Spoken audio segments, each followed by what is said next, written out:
Hello বন্ধুরা, সবাই কেমন আছো? আশা করি ভালো আছো। তো কিছুদিন ধরে আমার শরীরটা বেশি একটা ভালো না, তার জন্য তোমাদের ভিডিও দিতে পারি না।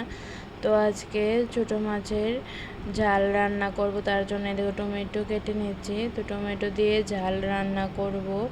তো অনেক দিন ধরে আমার ভিডিও তোমরা হয়তো দেখতে পাচ্ছ না, তার জন্য বলছে ক্ষমা করে দিও। আর পাশে থেকো, চ্যানেলটাকে সাবস্ক্রাইব করে দিও। দেখো এখানে সমস্ত রকম মাছের ঝোলের মশলা, তারপর পেঁয়াজ, টমেটো, কাঁচা লঙ্কা সব কিছু কেটে নিলাম। তারপরে দেখো তেলের মধ্যে পেঁয়াজ দিয়ে দিলাম আর মাছ ধুয়ে বেছে রেখেছি নুন মেখে। তারপর দিয়ে দিলাম কিছুক্ষণ ভাজার পর পেঁয়াজ বাটা, টমেটো বাটা। তো টমেটো বাটা, পেঁয়াজ বাটা কিছুক্ষণ ভাজার পর দিয়ে দেবো হচ্ছে টমেটো কুচি, নুন, হলুদ, জিরে ধনে বাটা। তারপর হচ্ছে মরিচ বাটা, কাঁচা লঙ্কা কুচি সমস্ত কিছু দিয়ে হালকা জল দিয়ে মশলাটা ভালো করে কষিয়ে নেব।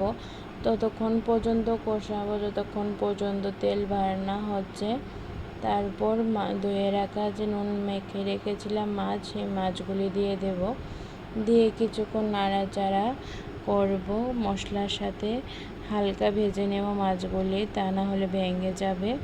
তারপর হচ্ছে ঝোল দিয়ে দেব, যে যেই রকম ঝোল পছন্দ করে সেই অনুযায়ী দেবে। তো আমরা ছোটো মাছে বেশি ঝোল খাই না, তার জন্য ঝোলটা কমিয়ে দিচ্ছি। এই দেখো ঝোলের মধ্যে দিয়ে দিলাম ধনেপাতা। এবার ধনেপাতা দিয়ে নামিয়ে নেব। টকবক করে ফুটছে দেখো ঝোলটা। তো আমার মাছের ঝোল রেডি। এবার হচ্ছে খাওয়ার পালা। এই দেখো খেতে বসে পড়লাম। তো তোমাদের ভিডিওটা কেমন লাগলো আমাকে কমেন্টে জানাবে।